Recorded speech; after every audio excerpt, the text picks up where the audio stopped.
Olá, pessoal, tudo bem? Estamos aqui com mais uma atividade do PET Matemática. Hoje nós vamos ter a apresentação do seminário do petiano Renan, né?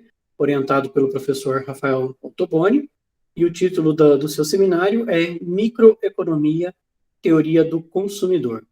Renan, fique à vontade para fazer sua apresentação. Boa noite, pessoal. Vim falar sobre microeconomia, porque assim é um tema que eu gostei muito de estar estudando, né? Estudei uma outra coisa também com o Rafael, mas esse tema eu gostei bastante e eu tentei simplificar um pouco também para que haja um entendimento de todo mundo aqui, porque eu sei que uma parte do pessoal não viu conteúdos como análise, por exemplo, né? Então vão ter horas que vocês vão ficar, assim, um pouquinho perdidos, né? Mas eu vou tentar simplificar, vou tentar explicar de uma forma fácil e é razoavelmente tranquilo, porque a parte de microeconomia não tem só, né, a matemática, tem uma intuição econômica e creio que é o mais fácil de apresentar para quem ainda não tem o conhecimento, né, matemático suficiente para entender uma coisinha ou outra e tal, questão de análise principalmente, né? Pelo menos isso que é o que me pegou no começo, né? Então estou tomando por base a minha experiência, né? Enfim, microeconomia, teoria do consumidor, trouxe a teoria do consumidor aqui de começo, porque eu achei mais razoável, tem a teoria da firma também, só que é o que dá tempo de apresentar hoje. Temos um tempo limitado, né? Meu orientador é o Rafael Ottoboni. E vamos começar. Começando com as preferências.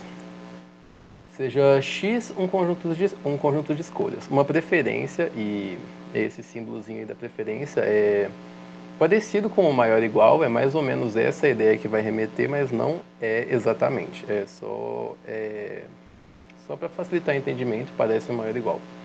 Enfim, é simplesmente uma relação em x, isto é, a preferência está contida no x quadrado, sendo x igual a x e y, temos as seguintes relações.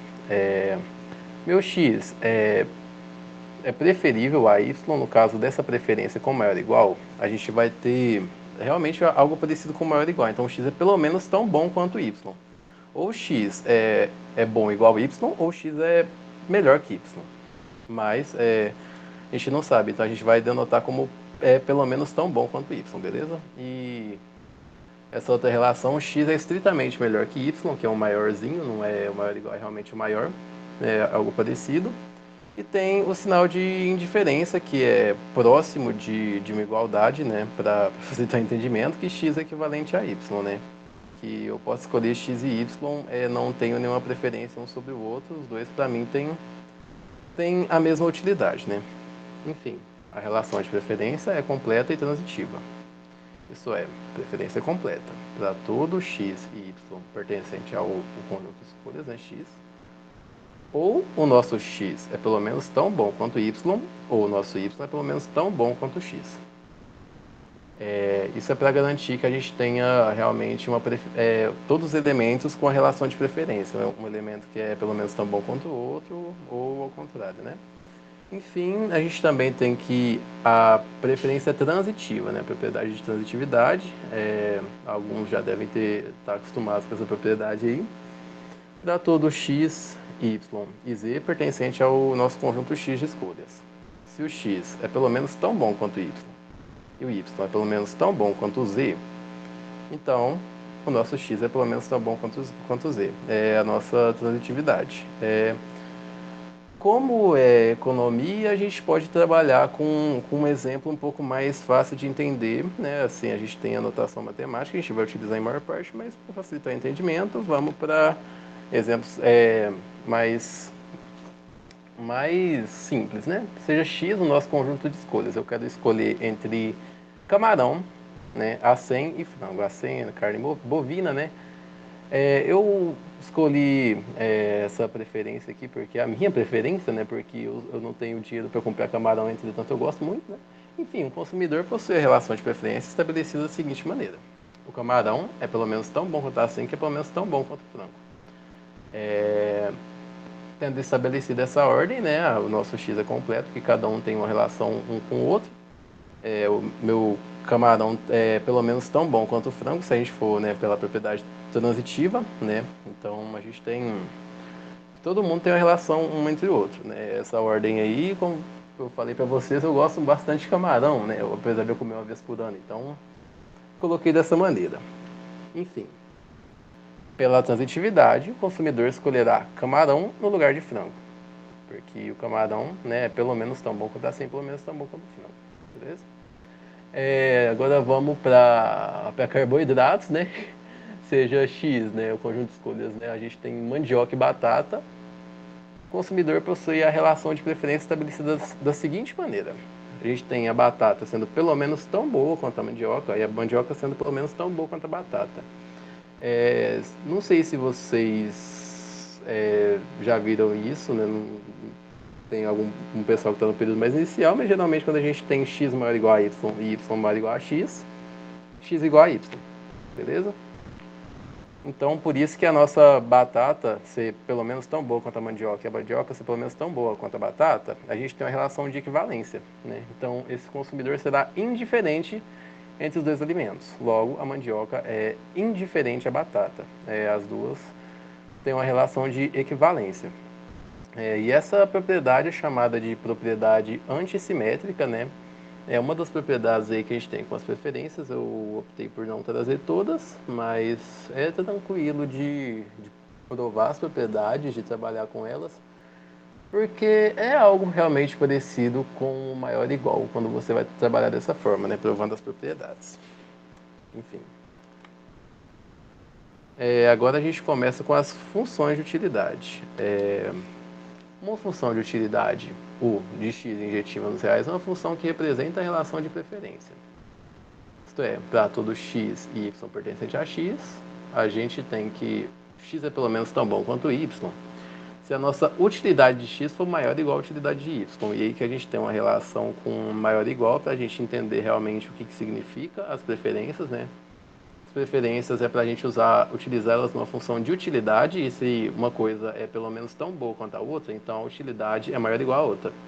Vocês compreenderam? Não sei se alguém tiver alguma dúvida, aliás, pode interromper, mas realmente essa parte de que a gente coloca as funções de utilidade aqui para representar as preferências facilita um pouco o entendimento. Quando o x é estritamente preferível, né, a y, então a utilidade é maior, não é maior ou igual, é estritamente maior. A utilidade de x maior que a utilidade de y.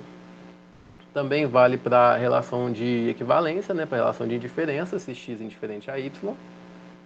A gente sabe que a utilidade de x é igual à utilidade de y. Assim, podemos encontrar relações de preferência que representam a utilidade, né? Ou seja, a gente pode pegar uma função de utilidade e com ela a gente pode estabelecer uma relação de preferência. A gente tem uma função de utilidade, a gente consegue ver as preferências do nosso consumidor, né? Entretanto, a recíproca não é sempre válida. Veja o exemplo da preferência alfabética, né? Agora a gente vai vir para a preferência alfabética ou lexicográfica, que é como alguns livros trazem aí também. Eu demorei para entender o que é lexicográfica, por isso que eu escrevi alfabética, né? Eu fiquei muito lerdo nessa parte. Perdi muito tempo tentando entender, mas o que é a preferência alfabética? Preferência alfabética é simplesmente, por exemplo, A é preferível a B, B é preferível a C. Essa é a preferência alfabética, em resumo. E agora a gente quer mostrar que das preferências, nem sempre a gente pode tirar uma função de utilidade. Como eu falei no slide anterior, se a gente tem a função de utilidade, a gente extrai as preferências. Agora, com a preferência alfabética, seja, né, a preferência alfabética em x igual ao R2 positivo, isto é, o meu x1 e x2 é pelo menos tão bom quanto o y1 e o y2. Se somente se a nossa primeira coordenada x1 for maior do que y1, ou a gente tem o x1 igual a y1 e a nossa segunda coordenada ser maior ou igual a segunda coordenada do segundo vetor. Enfim, essa é a preferência alfabética. Então, suponhamos que exista uma função de utilidade de R2 injetivo em R e tal, representando as preferências, né? Vamos supor que exista, porque a gente quer provar que não existe. Esse é o nosso exemplo de que não vai existir sempre uma, uma função representando a preferência. Então a gente vai supor que existe sim a função. E a gente vai mostrar que existe uma função φ de reais, dos reais injetiva nos racionais, o que é um absurdo. Aí a gente resgata o nosso querido livro do Elon Lages, né, de análise, porque a gente tem que, se a nossa função de x em y é injetiva, e o nosso isso é numerável, então o nosso x também é numerável. Só que tem um problema aqui, que o nosso conjunto dos números racionais é sim enumerável, entretanto, o nosso conjunto dos números reais não é enumerável. Então a gente já tem um absurdo. Entretanto, se a gente provar que existe essa função, a gente consegue provar que provar por absurdo que nem que no caso da preferência alfabética não vai existir função de utilidade representando. Então nem sempre, né, da preferência a gente vai ter função. Enfim, vamos começar a prova. A existência da função φ implica que R é numerável, que os S são enumeráveis, né? Como o nosso R1 é maior que R0, temos que a utilidade do nosso R1 é preferível à utilidade do nosso R0. Logo, existe a função φ de R racional, tal que utilidade R1 preferível ao φ de R preferível à utilidade de R0. Acho que faltou um uzinho aí, perdão. Faltou um uzinho da utilidade. Seja R' maior que R.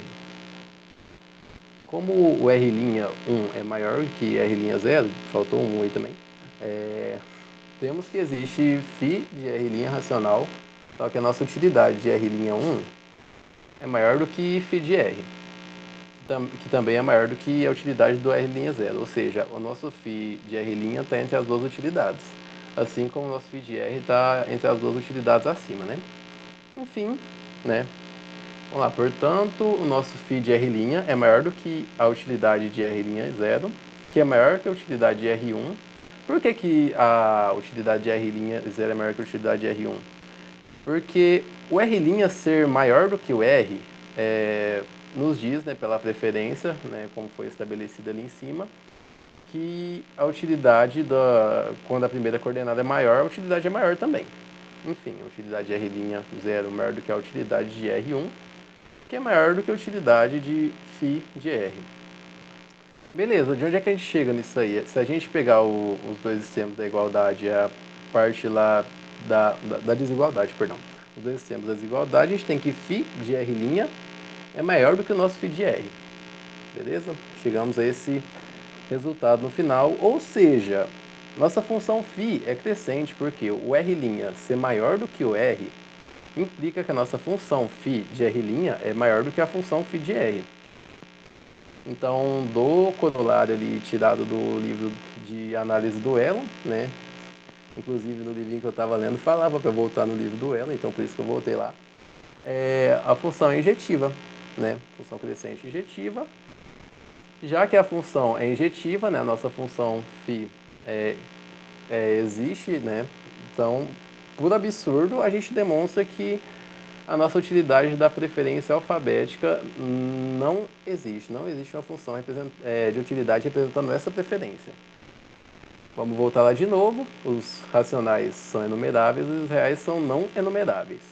Então, se essa φ existe, os nossos números reais vão ser enumeráveis, que é um absurdo. Logo, não podemos usar, né, uma função de utilidade para representar essa preferência alfabética. Alguém aí tem alguma dúvida depois dessa demonstraçãozinha fofa aí? Só uma duvidazinha com relação a essa função φ, como que ela é definida? Desculpa, que eu acho que eu me perdi nessa parte. A função φ? Função φ Isso. é só uma... Perdão. Deixa eu dar uma olhadinha aqui. Função φ é uma função racional. Pelo menos foi só isso que eu encontrei nos livros que foram dados. Existe uma φ racional, tal que a φ está entre a utilidade de R1 e a utilidade de R0. Não teve a definição melhor da função φ. Então, assim, qual que é a relação da φ com essa U? Aí o senhor me pegou. Vou confessar que o senhor me pegou. Eu vou No pegar slide o anterior não livro. fala? Não, eu vou pegar o livro do Mascoléu e vou ver se eu coloco outra demonstração no lugar dessa. Porque acho que tem outra demonstração dessa impossibilidade de escrever a função. É porque, assim, esse exemplo, ele assim, a primeira impressão parece que ele falta dados, entendeu? Pelo menos Sim, para falta. mim, que tô vendo pela primeira vez, que eu tô vendo aqui, tá beleza, você tá pegando uma ordem aí, vamos assim dizer, que é a preferência alfabética em R2, e aí você estabeleceu qual que seria a preferência alfabética, né, a relação entre eles. Aí você supõe que existe uma função U, né, representando essa ordem. Tá. Essa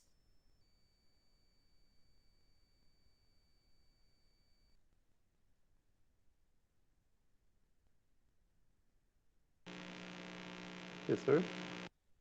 essa função U que você explicou.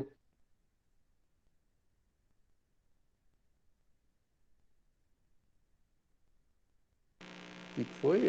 Acho que caiu aqui pra mim. Essa função U,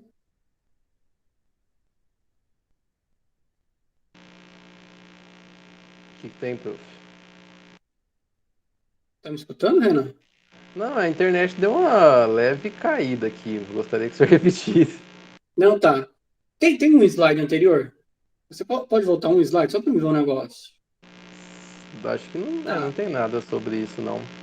Mas o Então você livro está realmente, pegando o livro a do função Aloysio, ele tá utilidade. Não, que eu esse. estou querendo entender essa função utilidade, só para mim, para eu ver. E aí, volta um slide, por favor.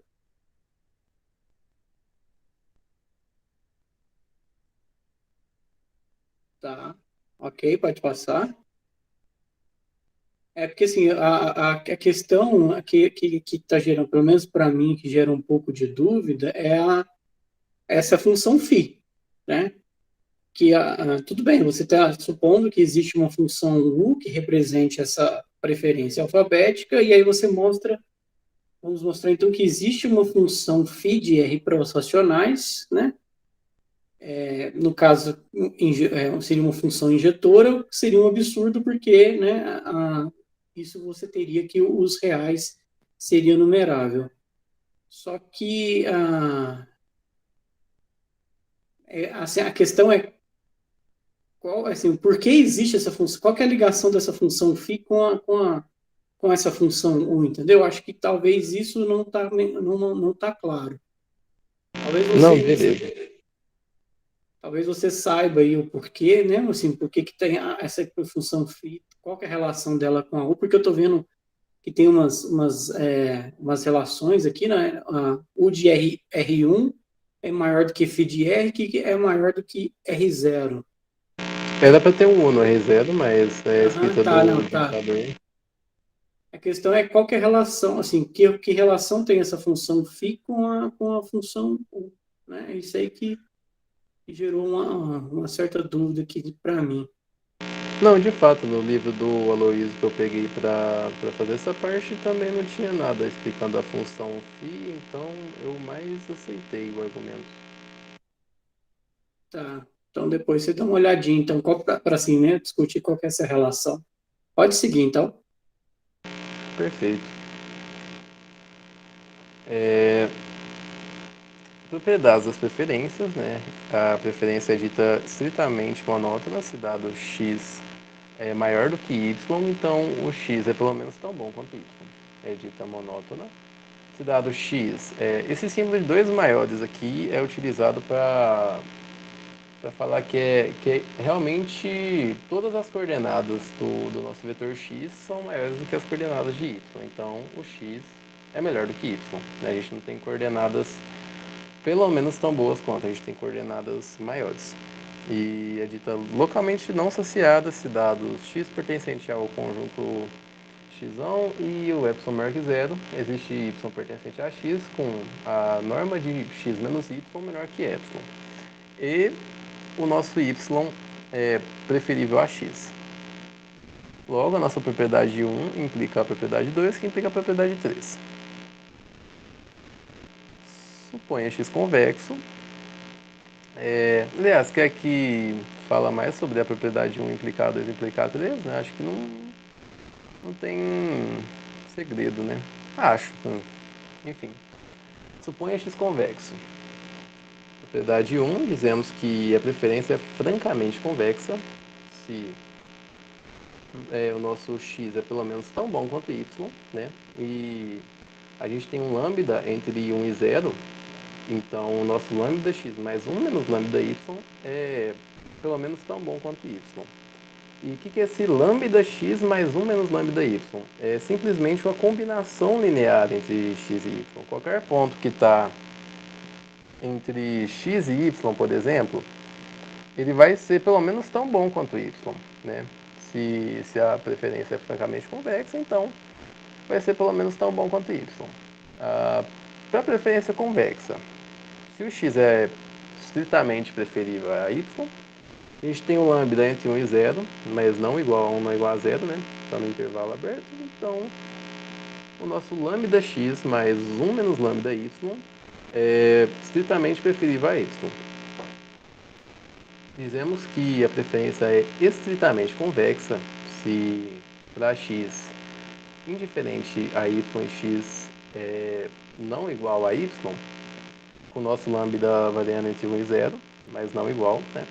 Então, o nosso lambda x mais 1 menos lambda y, nossa combinação linear entre x e y é pelo menos, pelo menos, é estritamente preferível a y. Se a minha preferência é contínua, então a propriedade 3 implica a propriedade 2 implica a propriedade 1.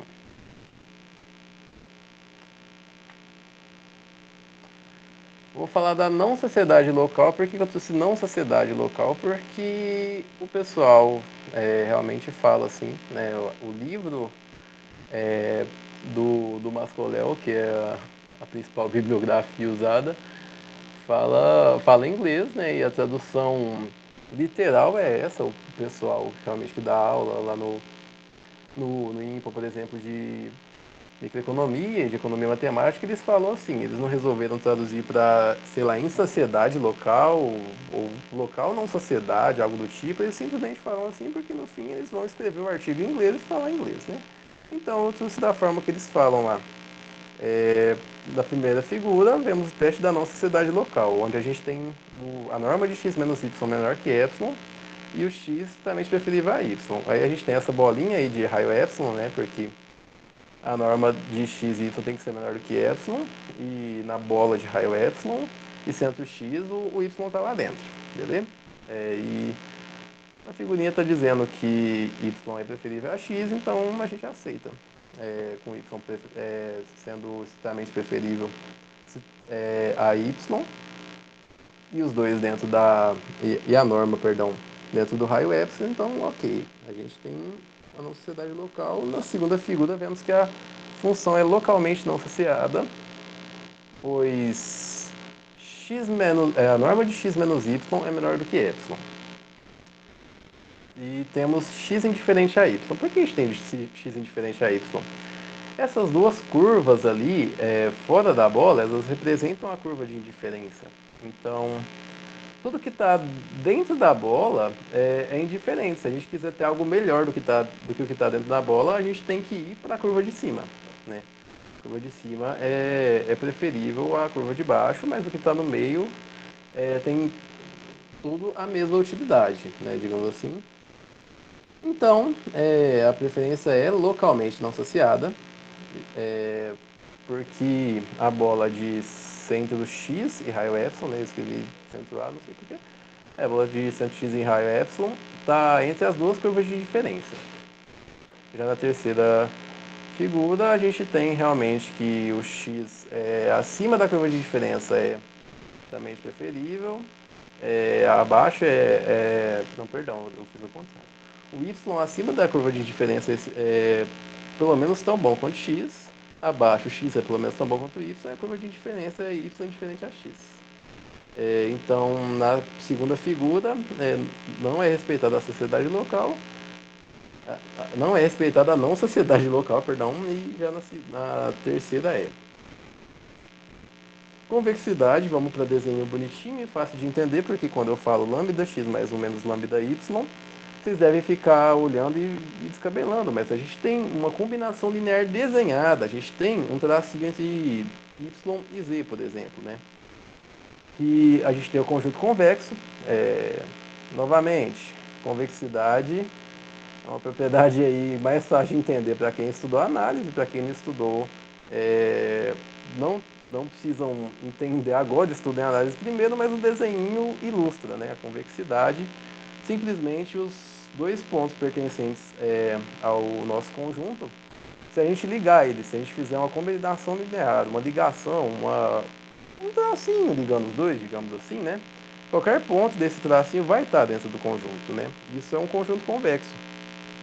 E o que a nossa figura da esquerda fala ali, no livro que eu peguei essa imagem aí, está trazendo alfa, mas a gente pode colocar lambda no lugar do alfa ali.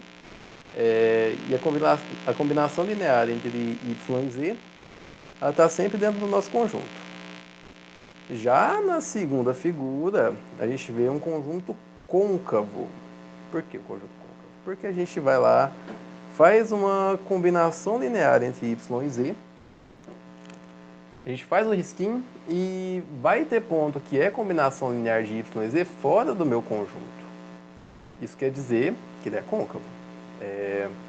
Não é essa definição formal de convexidade, concavidade, mas para efeito aqui é mais fácil de entender. Não resgatei a explicação de convexidade e concavidade dos livros de análise, mas como tem um desenho ilustrativo, eu creio que vai facilitar o entendimento de todos. A gente estudou um monte de coisas da relação de preferências, da utilidade, e agora a gente vai ver para que isso serve, né? Vamos começar. Restrição orçamentária. Sendo P o vetor de preços e W a renda total do consumidor, temos que o consumo deve satisfazer P vezes X é menor ou igual a W. O que isso quer dizer? A gente tem uma renda. Por exemplo, eu tenho R$10. O produto, deixa eu pensar o produto. Vai ser um pão de queijo. Meu pão de queijo vale R$2 e eu tenho R$10 no bolso. O meu consumo não pode ser maior do que 5. Por que não pode ser maior do que 5? Porque 5 vezes 2 é igual a 10. 5 vezes R$2, que é o pão de queijo, é R$10 que eu tenho no bolso. Se eu comprar 6, eu não tenho como pagar. Então, o nosso X, o nosso consumo, ele deve satisfazer obrigatoriamente essa relação. O preço vezes o consumo é menor ou igual à nossa renda. Essa é a nossa restrição orçamentária. Dessa forma, denominaremos a restrição orçamentária por x de PW igual a x pertencente ao R+, tal que o nosso Px é menor ou igual a W. Né? Assim teremos o seguinte problema de maximização, e é nisso que a gente esforçou tanto para chegar, para a gente maximizar a utilidade, para a gente deixar o nosso consumidor feliz, porque ele tem lá uma função de utilidade, ele tem o dinheiro e tem os preços de mercado. Ele tem que achar o consumo ótimo para ele ficar feliz, para a utilidade dele ser a maior possível, segundo a restrição orçamentária, obviamente, né? Porque ele tem uma quantidade de dinheiro X, não, uma quantidade de dinheiro X não, né? Quantidade de dinheiro W e o preço P. Então, nosso consumo vai ser X, ele quer maximizar a utilidade de X. Ou seja, fazer o consumo ótimo para ele ficar mais feliz. Esse aqui é o nosso conjunto de consumo e o que está dentro desse conjunto pode ser adquirido pelo consumidor, não importa onde que esteja, pode estar em qualquer parte dentro desse conjunto aqui, é um consumo possível para ele. Entretanto, no problema de maximização de utilidade, a gente vai buscar essa fronteira aqui. Por quê? Porque quanto mais perto dessa fronteira aqui, mais a gente vai consumir, mais a gente vai ficar feliz. Obviamente, a gente está ignorando aqui a vontade dele de guardar algum dinheiro. Então, a gente quer ter a maior utilidade possível, então a gente vai consumir o máximo possível. Essa é a nossa restrição orçamentária. A gente vai consumir aqui perto da fronteira. A gente vai ficar aqui. beleza? A gente só tem que escolher alguma dessas aqui. A gente vai ter curvas de indiferença para ajudar onde, né, que a gente vai escolher o consumo, mas essa aqui é a minha resistência orçamentária, né, com x pertencente ao RL+, ou seja, com L bens, né. Aliás, eu não trouxe a notação vetorial aqui de x, né, x1, x2, x3, x4, para facilitar, simplificar um pouco. Mas estamos trabalhando com vetores e com L bens, beleza? A nossa inclinação aqui dessa reta da resistência orçamentária é P1 sobre P2, é o preço 1 sobre preço 2. Aqui na nossa... perdão, acho que isso que deixei de falar, que o meu P vezes X igual a W, que é isso que denota o conjunto de consumo. Aqui na figura 2 a gente tem o quê? A gente tem uma variação de preço. A gente tem um preço dado, e depois esse preço diminui. Por que que você tem essa primeira figura aqui, BPW, essa primeira restrição, quando o preço diminui as coisas o consumo aumenta? Porque aí, com preço menor, eu posso consumir mais coisas, né? Como eu disse, tem o pão de queijo a R$2, se eu tiver a R$1, eu posso consumir 10 pão de queijo. Então o que eu vou fazer? Quando o nosso preço cai, o nosso consumo aumenta. Essa é a restrição orçamentária. Tá? Aí a gente vai trabalhar com esta fronteira aqui para a gente achar o nosso consumo ótimo.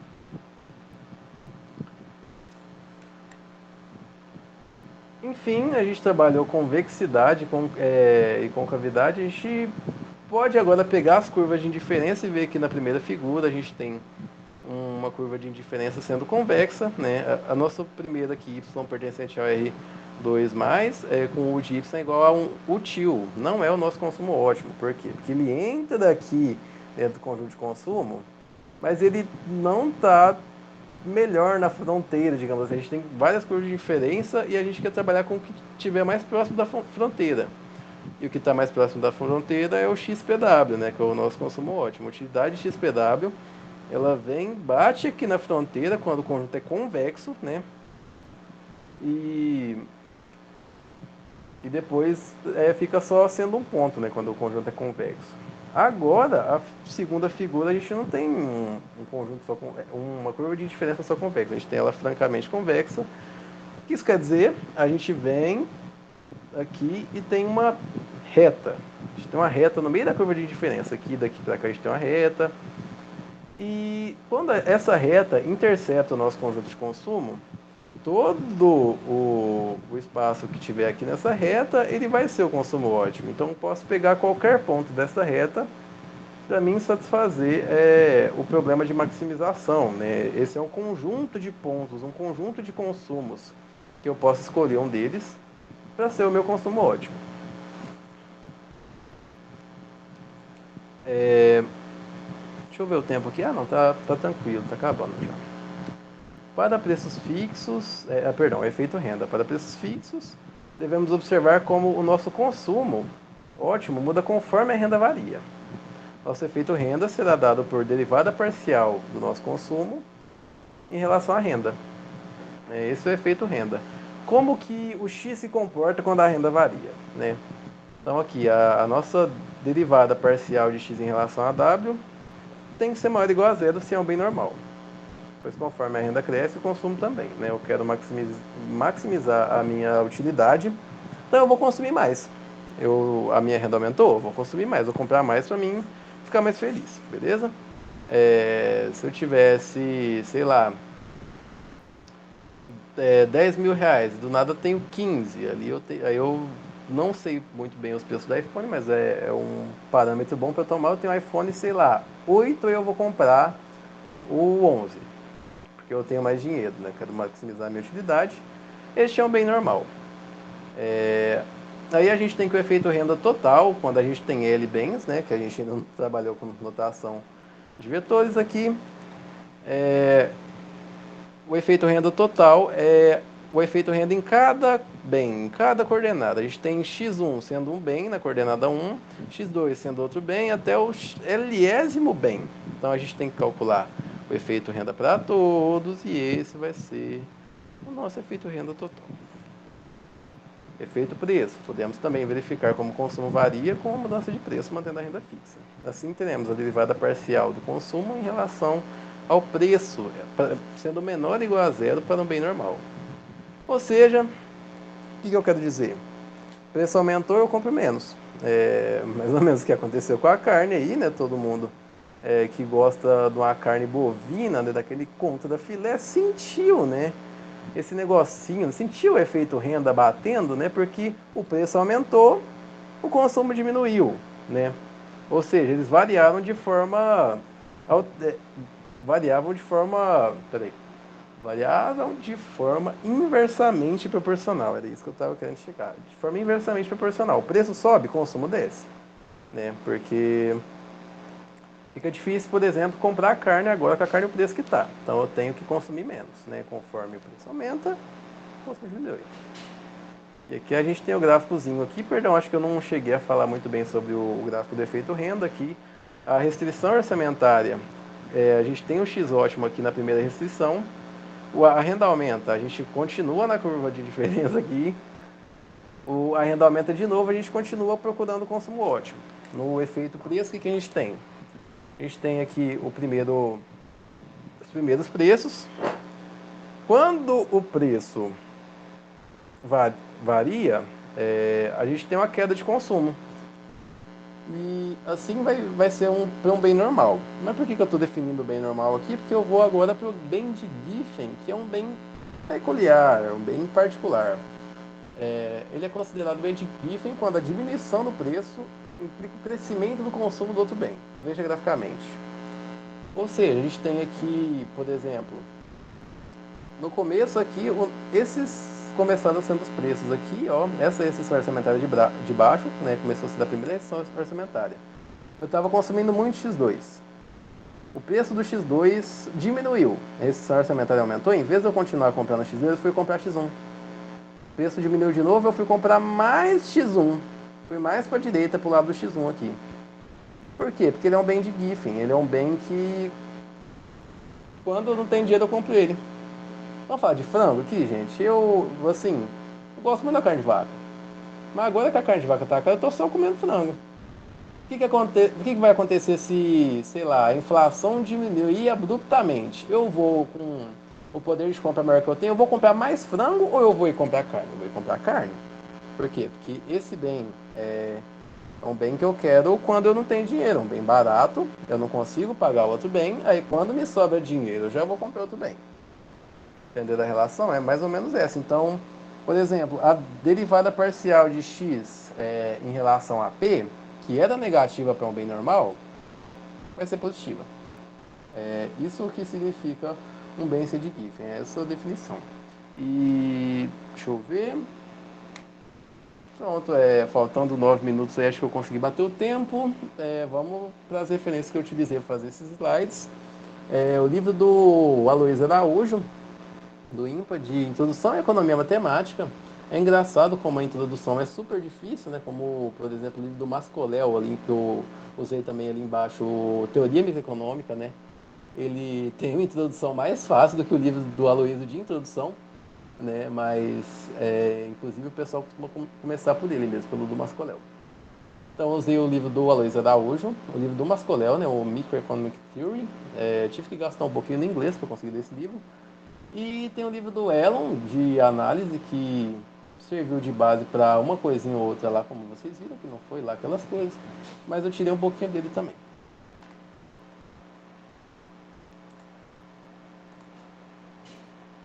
Bom, então, vamos agradecer ao Renan, né, pela apresentação, né? Obrigado, Renan. Pessoal, alguma dúvida, alguma pergunta que vocês gostariam de fazer?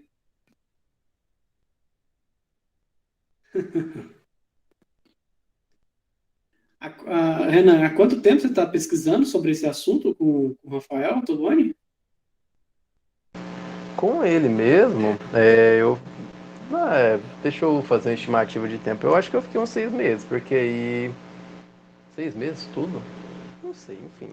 Porque eu também trabalhei meio que de forma...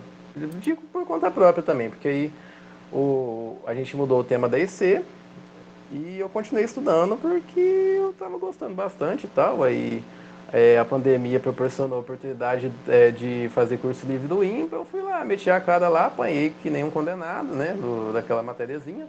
Mas eu gostei bastante, né? Eu estava fazendo de forma remota lá a matéria lá, para mim conseguir ter entendimento.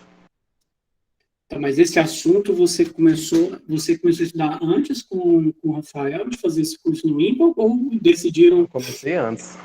começou antes? Aí, a partir disso, que houve seu interesse, então, de participar daquele verão no IMPA, né, se eu não me engano, né? Sim. Tá, beleza. Pessoal aqui no chat dando os parabéns aí pela pesquisa, né? Bom, então, se ninguém tiver nenhuma mais dúvida, né? Vamos agradecer de novo ao Renan, né? E é isso, né? Fico sem graça, Obrigado, faz isso Renan. não. Oi? Eu fico sem graça. Acho que não. Então, obrigado novamente, Renan. Obrigado a todos, né? E assim então encerramos esse seminário de hoje e até a próxima, né? Com o próximo seminário do Grupo PET Matemática. Então, tenham todos aí uma boa noite, uma boa semana e até o próximo seminário. Falou, galera. Até mais. Tchau, tchau. Tchau, gente. Tchau, tchau. Boa noite.